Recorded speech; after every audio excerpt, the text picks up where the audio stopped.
கர்த்தருடைய நாம பரிசுத்தப்படுவதாக. போன வியாபார மீட்டிங்க்கு நான் அங்கே வந்திருந்தேன். அப்போ போல் 1.5 ஏக்கரா தான் விவசாயின்னு சொல்லிட்டு, நானும் விவசாயின்னு சொல்லிட்டு தொழிலாளர்னு சொல்லிட்டு இந்த மீட்டிங் வந்து கலந்துருந்தேன். அப்போது எனக்கே அசிங்கமாக இருந்துச்சு, தூரமாக நின்னேன். ஆனால் இப்போ நான் சந்தோஷப்படுதேன். 7.5 ஏக்கரா கர்த்தர் எனக்கு கொடுத்தார். ஐயாவோடு பேசின வார்த்தையில் இன்றைக்கு 7.5 ஏக்கரா நான் பயிர் வைக்கிறேன். அநேகருக்கு உதவி எனக்கு கர்த்தர் ஒரு பாத்திரமாக வைத்திருக்க நன்றி செலுத்துகிறேன். 2018ஆம் ஆண்டு வியாபாரிகள் கூட்டத்திற்கு வந்தபோது நான் 37 வருடமாக வீடு இல்லாமல் நாங்கள் தொழில் செய்து கொண்டிருந்தோம். மணி பர்ஸு நகை கடையில் கூட நான் மணி பர்ஸு வெட்டி கொண்டிருந்தோம். காட்டாக்கில் கொடுத்தாங்க. எகிப்தின் தேசம் எத்தியோப்பியாவின் வர்த்தக லாபமும் எசேபியாவை தாண்டி உன்னெடுத்து வந்து தங்க என்று அப்படின்னு சொன்னாங்க. அப்போது நான் மீட்டிங் வந்து போன பிறகு எனக்கு 2019ஆம் ஆண்டு எனக்கு ஒரு சீட்டு போட்ட வீடு ஆண்டவர் எனக்கு சொந்தமாக கொடுத்தாரு. ஆகஸ்ட் 12 வரும்போது இந்த வாக்குத்தத்தை கொடுத்தாரு. நானும் நட்டேன், அப்பளவோ நீர் பாய்ச்சினார், கடவுளோ விளையாதார் என்று. அப்பொழுது நான் வரும்போது பிரதர் என் தோள் மேல் கை வச்சு சொன்னாங்க, மகளே கவலைப்படாத, உனக்கு ஆண்டவர் 3 மாடி வீடியோ கட்டி கொடுத்து அநேகர் வியக்க வகையில் உன்னை திகக்க வைப்பார் அப்படின்னு சொன்ன மாதிரி எனக்கு ஆண்டவர் 2023ஆம் ஆண்டு எனக்கு 3 மாடி வீடியோ கட்டி கொடுத்துருக்காரு. அநேகர் என்னை கண்டு வியக்க வகையில் ஆண்டவர் என்னை உயர்த்திருக்கார். அதுக்காக நன்றி. ஹல்லேலூயா.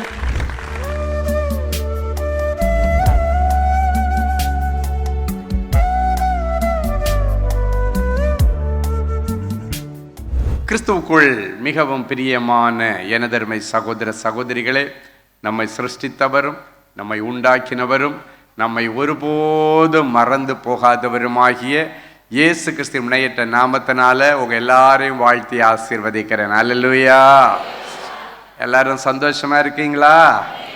என் வேதம் சொல்லுகிறது, வருத்தப்பட்டு பாரம் சுமக்கிற தேவனுடைய பிள்ளைகளே, நீங்கள் எல்லாரும் என் அண்டையிலே வாருங்கள். உங்களில் கிறிஸ்தவர்கள் மட்டும் என்கிட்ட வாங்கன்னு ஆண்டவர் சொல்லலை.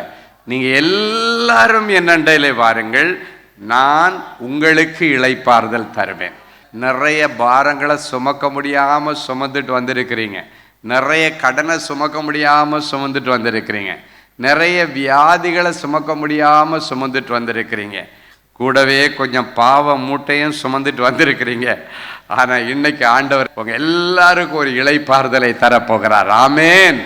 ஒரு சமாதானத்தை தரப்போறார். ஆமேன். ஒரு தைரியத்தின் ஆவியினால உங்களை நிரப்புகிறார். எல்லா பயத்தின் ஆவிகள், கோழைத்தனத்தின் ஆவிகள் எல்லாம் எடுத்து போட்டு தைரியத்தின் ஆவியினால ஆண்டவர் உங்களை நிரப்பி இனி தைரியமா கிருபாசன தண்டையிலே வருவீர்கள், தைரியமாக இனி காரியங்களை எடுத்து செய்வீர்கள், தைரியமாக இனி பேசுவீர்கள். அப்படிப்பட்ட கிருபையை கர்த்தர் கொடுக்கும்படி உங்களிடத்தில் இருக்கிற பயத்தை போக்க கர்த்தர் இன்றைக்கு மத்தியில் எழுந்தருளி வந்திருக்கிறார். ஹல்லேலூயா. ஏன்னா இந்த பயம் இன்டைரக்டா உங்களுக்கு வர வேண்டிய நிறைய ஆசீர்வாதங்களை தடுத்துருது. நீங்க ஒரு பெரிய சாதனை படைக்க வேண்டியது இந்த பயம் தடுத்துருது. நீங்க பெரிய எழும்பி பிரகாசிக்காவது படிக்க இந்த பயத்தின் ஆவி உங்களுக்குள்ளால இருந்து உங்களை அடியோட கெடுத்துட்டு இருக்கு. அதனால ஆண்டவர் என்ன பண்றாரு, என் பிள்ளைங்க நீ சிங்கத்தை போல தைரியமா இருக்கணும். எப்படி இருக்கணும் சொல்லுங்க? சிங்கத்தை போல தைரியமா இருக்கணும். சிலர் சொல்லுவாங்க, ஏய் நான் சிங்கண்டா அப்படின்னும். ஆமீன். ஆமா, இனி இந்த நாட்களுக்கு பிறகு சிங்கத்தை போல தைரியமா இருக்க கர்த்தர் சில கிருபைகளை இன்னைக்கு கொடுக்க போறாரு. எடுத்து வாசிங்க. ஏசாயா 41:14 இப்படியாய் சொல்லுகிறது. எடுத்து வாசிக்கலாமா? யாக்கோபு என்னும் பூச்சியே, யாக்கோபு என்னும் பூச்சியே, இஸ்ரவேலின் சிறு கூட்டமே, இஸ்ரவேலின் சிறு கூட்டமே, பயப்படாதே, பயப்படாத, நான் உனக்கு துணை நிற்கிறேன் என்று, நான் உனக்கு துணை நிற்கிறேன் என்று கர்த்தரும் இஸ்ரவேலின் பரிசுத்தருமாகிய, கர்த்தரும் இஸ்ரவேலின் பரிசுத்தருமாகிய உன் மீட்பர் உரைக்கிறார். உன் மீட்பர் உரைக்கிறார். நம்முடைய மீட்பர் நமக்காக இந்த உலகத்திலே அவதரித்த நம்முடைய இரட்சகர் என்ன சொல்றாருன்னா, பயப்படாத யாக்கோபு என்னும் பூச்சியே, நீ ஒரு சின்ன தெள்ளுப்பூச்சி மாதிரி மற்றவங்களுக்கு தென்படலாம். அன்றைக்கு சவுல் ராஜா இந்த தாவீதை கொலை பண்றதுக்கு 3000 யுத்த வீரர்கள், ஆனா அவன் கண்ணிலேருந்து தப்பிச்சு அழகா அவன் வெளியே வந்துட்டான். 3000 யுத்த வீரர்கள் ரத்த வெறி பிடிச்சு நிக்கிறானு, இவனை கொன்னே தீர்வேன்னு ராஜாவும் அவனோடு கூட யுத்தத்திற்கு பயிற்றுவிக்கப்பட்ட 3000 யுத்த வீரர்கள் சேர்ந்து தாவீதை ரவுண்ட் பண்ணியாச்சு. அவன் அழகா ஆண்டவருடைய கிருபையினால வெளியே வந்தான். எப்படி வந்தான் தெரியுமா?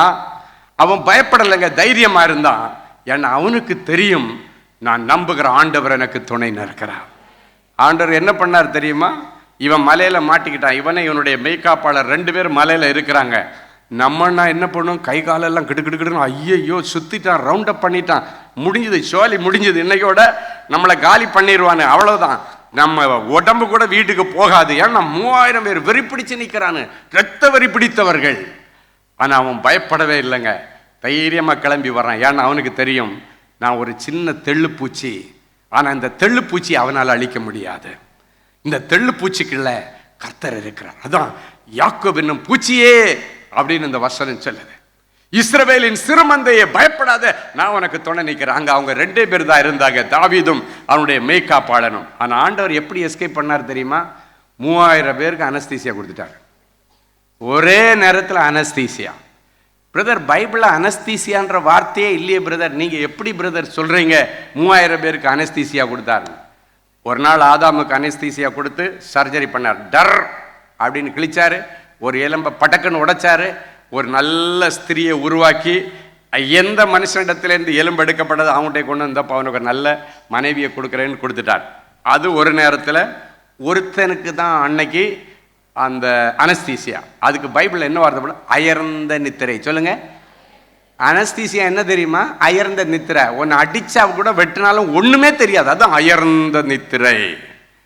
அப்ப அவனுக்கு அன்னைக்கு தனியா ஒரு அனஸ்தீசியா கொடுத்த ஆண்டவர், நீங்க 3000 பேரா வர்றீங்க, என் பிள்ளைய நீ அழிச்சிருவியா? என் பிள்ளை தெள்ளுப்பூச்சி மாதிரி தான் இருக்கிறான், ஆனா நான் அவனுக்கு துணையா இருக்கிறேன். அல்லேலூயா. ஆண்டவர் என்ன பண்ணாரு? இவங்கள்ட்ட இருந்து காப்பாத்துறதுக்கு 3000 பேருக்கும் வேதம் சொல்லுது அயர்ந்த நித்திரையை வர பண்ணி இருந்தார். அயர்ந்த நித்திரை பண்ணினாங்கன்னு சொல்லல, அசந்து தூங்கிட்டாங்கன்னு சொல்லல, அது இயல்பாக அவன் தூங்குறது. ஆனால் கர்த்தர் அவர்களுக்கு அயர்ந்த நித்திரையை வர பண்ண. அதான் சொன்னேன், ஆண்டவர் அவங்களுக்கு அனஸ்தீசியா கொடுத்துட்டாரு.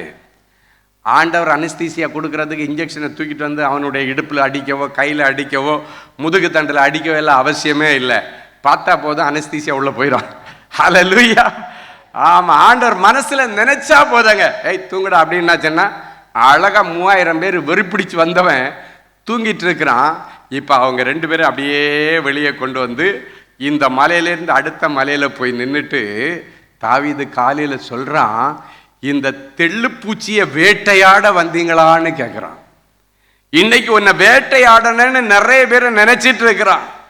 உன்னுடைய கற்பை வேட்டையாடணும்னு நினைக்கலாம், உன் பேரை வேட்டையாடலான்னு நினைக்கலாம், இல்லைன்னா உன்னுடைய குடும்பத்தை வேட்டையாடிடலான்னு நினைக்கலாம். உன்கிட்ட சவால் விட்டுருப்பான், நீ எப்படி வாழ்றன்னு நான் பார்க்கிறேன், நீ எப்படி வேலையில சேர்றேன்னு நான் பார்க்கிறேன், உனக்கு கல்யாணம் எப்படி நடக்குதுன்னு நான் பார்க்கிறேன் அப்படின்னு சொன்னவன் முறிஞ்சு விழுந்துருவான். நீயோ எழுந்து நிமிர்ந்து நிற்பாய். ஹல்லேலூயா. ஏன்னா அவனுடைய அந்த அவிஞ்ச புத்திக்கு அவன் அவிஞ்சு போவான். உன் நல்ல புத்திக்கு ஆண்டவனுக்கு நல்லதே வைப்பார். ஹல்லேலூயா.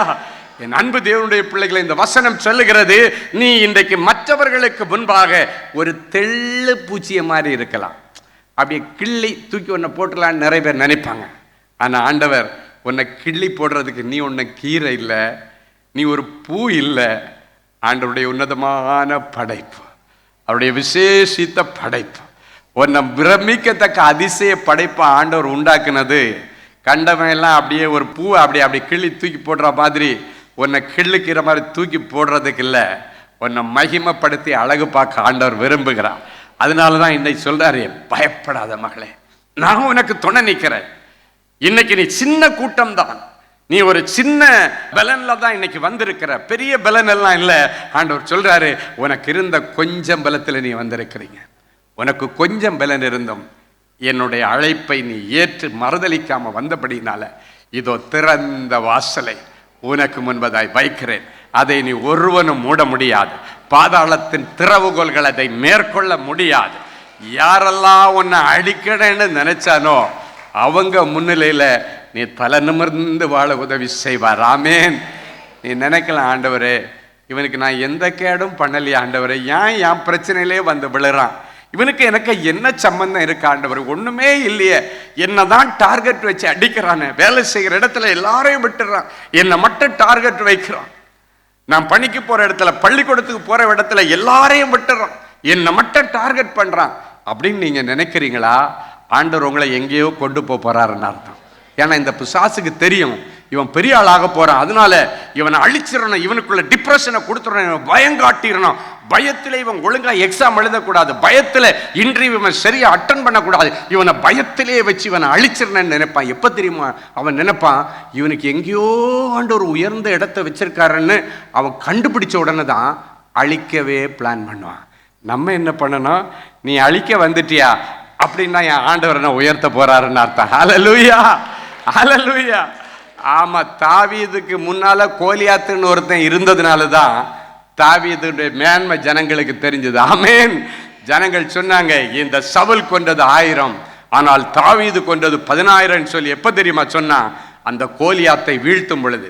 நிறைய கோலியாத்து உனக்கு முன்னால நின்று சவால் விடுறான்.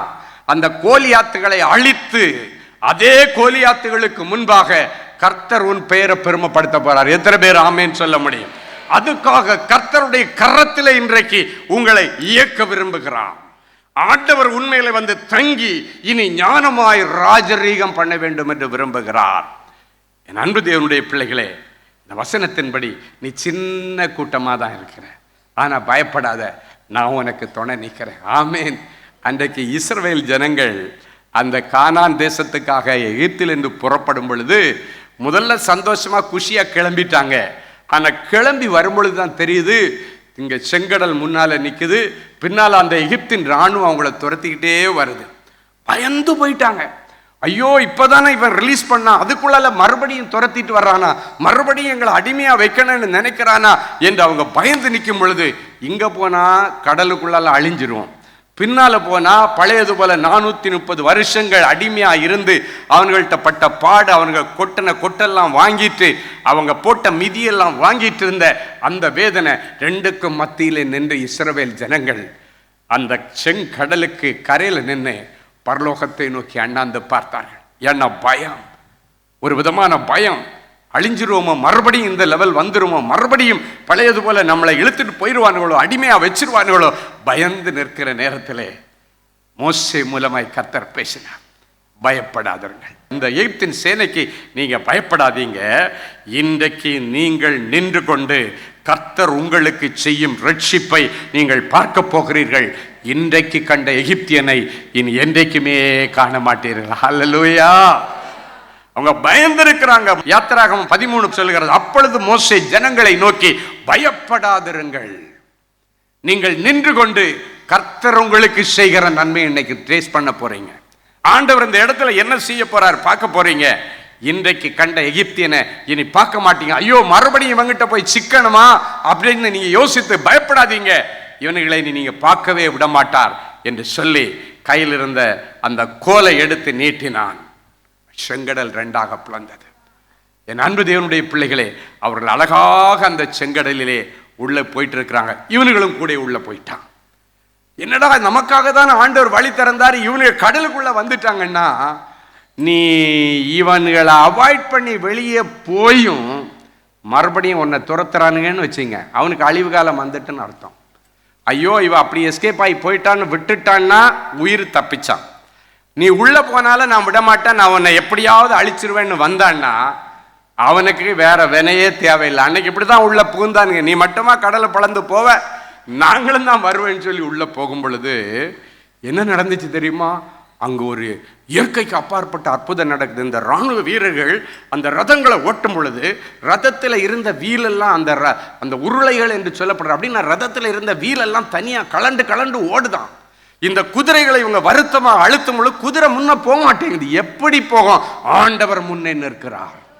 அதை தாண்டி எப்படி போக முடியும்? என் அன்பு தேவனுடைய பிள்ளைகளே, இஸ்ரவேல் ஜனங்களுக்கு முன்னால சென்று அந்த மேக ஸ்தம்பம் அப்படியே ரிவேஸ் பண்ணி இந்த எகிப்தின் சேனைக்கும் இந்த இஸ்ரவேல் ஜனங்களுக்கு இடையில வந்து நின்றுச்சு. இவங்களுக்கு ஹெட்லைட்டை கொடுத்துச்சு, பயங்கரமான வெளிச்சம். இவங்களுக்குள்ளால இருளை கொடுத்துச்சு. இந்த சைடு பார்த்தீங்கன்னா இருள்ல நிற்கிறானுங்க, தேவ ஜனங்களுக்குள்ளால வெளிச்சம் தெரிகிறது. அவங்க அப்படியே மூவ் பண்ணி போறாங்க. அப்பதான் இந்த எகிப்தின் இராணுவம் என்ன தெரியுமா சொல்லுது? ஐயையோ, நம்ம வந்து மாட்டிக்கிட்டோம், இவர்கள் ஆராதிக்கிற தெய்வம் இஸ்ரவேல் ஜனங்களுக்கு துணை நின்று எகிப்தின் சேனைக்கு விரோதமாய் நிற்கிறது, இவர்களை விட்டு ஓடி போவோம். கர்த்தர் அவர்களுக்கு துணை நின்று எகிப்தியருக்கு விரோதமாய் யுத்தம் பண்ணுகிறார், இவர்களை விட்டு ஓடி போவோம் அப்படின்னா காலம் கடந்து தான் அவங்களுக்கு தெரியுது ஆண்டவர் நம்ம கூட இருக்கிறது. அல்லேலூயா. இப்ப விட்டுட்டு ஓடிடலான்னு பார்த்தானுங்க. ஆனா அதுக்குள்ள செங்கடல் ரெண்டா மூடிடுச்சு. அவங்க எஸ்கேப்பு, இவங்க எல்லாம் செங்கடல்ல அழிந்து போன. அதான் சொன்னேன், என்னை விட்டுறடான்னு நீ கெஞ்சியும் போயும் உன்னை விடலைன்னா அவனுக்கு அழிவு காலம் வந்துட்டுன்னு அர்த்தம். அல்லேலூயா. ஒழுங்கு மரியாதை சரி இவங்க உள்ள போயிட்டாங்க ஒளிஞ்சு போகுது அப்படின்னு விட்டுருந்தான்னு வச்சுக்கோங்க, இவனுங்க எல்லாம் பாதுகாக்கப்பட்டிருப்பானுங்க, அழிவு காணாம இருந்திருப்பானுங்க. தேவ பிள்ளைகளுடைய விஷயத்துல யாரெல்லாம் விளையாடுறானோ அவனுக்காக கர்த்தர் எதிர்த்து நிற்பார். கர்த்தர் இவர்களுக்கு துணை. அவன் அந்த ராணுவம் சொல்லுதுங்க, சராசரி மனுஷன்ல ராணுவம் சொல்லுது, இவங்கள் ஆராதிக்கிற தேவன் இவர்களுக்கு துணை நின்று இஸ்ரவேல் ஜனங்களுக்கு துணையாக நின்று எகிப்திற்கு விரோதமாய் யுத்தம் பண்ணுகிறார். இன்னைக்கு உன்னுடைய யுத்தம் என் ஆண்டவருடைய யுத்தமாய் மாறப்போகிறது. நான் எப்பவும் சொல்லுவேன், நீங்க உங்க வீட்டில் வச்சு உங்க பிரச்சனையை அழுகிறது வரைக்கும் அது உங்க வீட்டு பிரச்சனை. எப்ப ஏசப்பா வீட்டுக்கு வந்துட்டீங்களோ அதுக்கப்புறம் இது பொதுவான பிரச்சனையும் உன் வீட்டு பிரச்சனை இல்லை, இது ஏசப்பா வீட்டு பிரச்சனை. ஹல்லேலூயா. ஆமா, அதுக்கப்புறம் நீ ஆண்டவரிடத்துல இறக்கி வச்சதுக்கு பிறகு நீ அதை பத்தி பயப்பட வேண்டிய அவசியம் இல்லை. நீ பாட்டுக்கு சமாதானமா போயிட்டேன்னா போதும், கர்த்தர் உனக்காக யுத்தம் பண்ணுவார். ஹல்லேலூயா. இந்த வசனம் சொல்லுகிறது, நீ பயப்படாதே, நான் உனக்கு துணை நிற்கிறேன். இஸ்ரவேல் ஜனங்கள் பயந்து நின்ற நேரத்தில் கர்த்தர் அவர்களுக்கு துணையாய் நின்ற ஆண்டவர் இன்னைக்கு உங்களுக்கு துணை நிற்பார். ஹல்லேலூயா. என் அன்பு தேவனுடைய பிள்ளைகளே, நல்ல தேவ செய்தியை கேட்டீர்கள், நல்ல சாட்சிகளையும் பார்த்தீர்கள். ஆண்டவரே, நானும் இப்படிப்பட்ட ஒரு அற்புதத்துக்கு தானே காத்துட்டு இருக்கிறேன் அப்படின்னு ஏங்கிட்டு இருக்கிறீங்களா? உங்கள் அற்புதத்துக்காக அப்படியே நீங்கள் முழங்கால்களை தாழ்த்துங்க. இது உங்கள் அற்புதத்தின் நேரம். ஜெபிக்கலாமா? அன்பான ஆண்டவரே, உமக்கு நன்றி. நிறைஞ்ச மனசில் என் பிள்ளைகளை ஆசீர்வதிக்கிறேன். உம்முடைய மங்களகரமான வார்த்தைகளை கேட்டுக்கொண்டு டிவி பெட்டிக்கு முன்னால் முழந்தாள் படியிட்டு, ஆண்டவரே எனக்கு இறங்கும், ஆண்டவரே எனக்கு உதவி செய்யும் என்று கேட்கிற என் பிள்ளைகளுக்கு உடைய உதவிக்கரம் நீட்டப்படட்டும். இன்றைக்கு என் பிள்ளைகள் இந்த செய்தியில் என்னென்ன வார்த்தைகள் எல்லாம் கேட்டாங்களோ அந்த வார்த்தைகள் எல்லாம் இவர்கள் வாழ்க்கையிலே ஆம் என்றும் ஆமேன் என்றும் நிறைவேறட்டும். எல்லா தடைகளை உடைச்சி போடுங்க ஆண்டவரே. தடைகளை உடைக்கிற ஆண்டவரே, என் பிள்ளைகளுக்கு முன்னே செல்லுவீராக. உடைய வியாபாரத்தில் காணப்படுகிற தடைகள், வேலை ஸ்தலத்தில் காணப்படுகிற தடைகள், படிப்பில் காணப்படுகிற தடைகள், ஊழியத்தில் காணப்படுகிற தடைகள், அத்தனை தடைகளையும் உடைச்சி ஆண்டவர் அற்புதம் செய்யும். இவ்வளவு நேரமும் உம்முடைய வாயினாலே நீர் சொன்னீர், இந்த நிமிஷம் அதை கரத்தினாலே என் பிள்ளைகளுக்கு நிறைவேற்றுவீராக. இவர்கள் கேட்ட அத்தனை மங்கள வார்த்தைகளின் படியே என் பிள்ளைகளுக்கு ஆக கடவது நிறைவேறுவதாக நாங்கள் வாழ்த்தி மனதார நாங்கள் ஆசீர்வதிக்கிறோம். எனக்கு இறங்கும் தேவனேன்னு கதறுகிற பிள்ளைகளுக்கு நீர் இரக்கத்தில் ஐஸ்வர்யமுள்ள தேவன் அல்லவா? என் ஒரேளை என் பிள்ளைகளுடைய செய்கைகள் உம்முடைய சமூகத்திலிருந்து என் பிள்ளைகளுக்கு கோபாக்கிறேன் வியாதிகளை கொண்டு வந்திருந்தாலும், கோபாக்கிறேன் இழப்புகளை கொண்டு வந்திருந்தாலும், பிள்ளைகளை கிருபையாய் மன்னித்து என் பிள்ளைகளுக்கு மறுபடியும் வாழ்வதற்கு ஒரு வழியை தார். மறுபடியும் என் பிள்ளைகளை இழந்து போனவற்றை பெற்றுக்கொள்ளட்டும். ஆண்டவருடைய சரீரத்தில் இருக்கிற கொள்ளை நோய் இயேசுவின் நாமத்தினாலே மறைந்து போகட்டும். தெய்வீக தொடுதலை தார். டிவி பெட்டிக்கு முன்னால் முழந்தாள் படியிட்டு கிடக்கிற என் பிள்ளைகள் உடைய இருதயத்தின் அங்கலாய்ப்புகள் உமக்கு தெரியும் ஆண்டவர். சில காரியங்களை யாரிடத்தில் சொல்லி அழ முடியாமல் என் பிள்ளைங்க கதறிட்டு இருக்கிறாங்க. அவற்றை உங்கள் பாதத்தில் வைத்து நாங்கள் செபிக்கிறோம். இரக்கத்தில் ஐஸ்வர்யமுள்ள தேவனே, என் பிள்ளைகளுக்கு இறங்கி அற்புதங்களை செய்யும். ஒவ்வொருவரையும் தொட்டு குணமாக்கும். கற்பத்தின் வியாதிகள் மாறட்டும் சுவாமி. கற்பத்தில் இருக்கிற கட்டுகளும் கட்டிகளும் மறைந்து போகட்டும். ஒரு சந்ததிக்காய் இயங்கிக் கொண்டிருக்கிற என் பிள்ளைகளுக்கு இன்றைக்கே ஒரு அற்புதம் நடக்கட்டும். இன்றைக்கே பரலோகத்தின் திரவியம் அவருடைய கற்பத்தை நிரப்பட்ட சுவாமி. யாராவது என்னை கை தூக்கி விடமாட்டாங்களான்னு கதறிக்கொண்டிருக்கிற பிள்ளைகளுக்கு ஆண்டவரே இறங்கி நின்று என் பிள்ளைகளை கை தூக்கி அவர்களை ராஜாக்களோடும் பிரபுக்களோடும் உட்கார வைத்து அழக பார்ப்பீராக. நியாயமான விருப்பங்கள் வாஞ்சிகள் எல்லாம் நிறைவேறட்டும். நிறைஞ்ச மனசில் பிள்ளைகளை ஆசீர்வதிக்கிறேன். இயேசுவின் மூலம் பிதாவே, ஆமேன், ஆமேன். அமெரிக்க தேச மக்களுக்கு ஒரு நற்செய்தி. அன்பானவர்களே, நமது அன்பு சகோதரர் டி. ஸ்டீஃபன் அவர்கள் அமெரிக்க தேசத்தில் உள்ள New Jersey, New York, Atlanta, Washington, California, Texas, Colorado, Florida, Maryland ஆகிய பட்டணங்களில் ஆகஸ்ட் மாதம் 7ஆம் தேதி முதல் 30ஆம் தேதி வரை தேவனுடைய சுவிசேஷத்தை பிரசங்கிக்க இருக்கிறார்கள். இக்கூடுகையில் நீங்கள் கலந்து கொள்ளவும், சகோதரரை நேரில் சந்தித்து ஜெபித்து தேவ ஆலோசனை பெறவும் நீங்கள் தொடர்பு கொள்ள வேண்டிய தொலைபேசி எண்கள் பிரதர் ஃபெலிக்ஸ் ஜார்ஜ் +1 973 454 9686 மற்றும் 98414 46999. அன்பு தேவனுடைய பிள்ளைகளே, இந்நிகழ்ச்சியின் மூலம் நீங்கள் பெற்றுக்கொண்ட ஆசீர்வாதங்களையும் உங்கள் ஜெப விண்ணப்பங்களையும் அனுப்ப வேண்டிய முகவரி: தேவனின் அன்பு ஊழியங்கள், Vinayak avenue, OMR road, Okkiyam, Thoraipakkam, Chennai 600097. மேலும் 24 மணி நேர ஜெப உதவிக்கு 044 24547999 மற்றும் 9941150999 என்ற எண்களுக்கு தொடர்பு கொள்ளுங்கள்.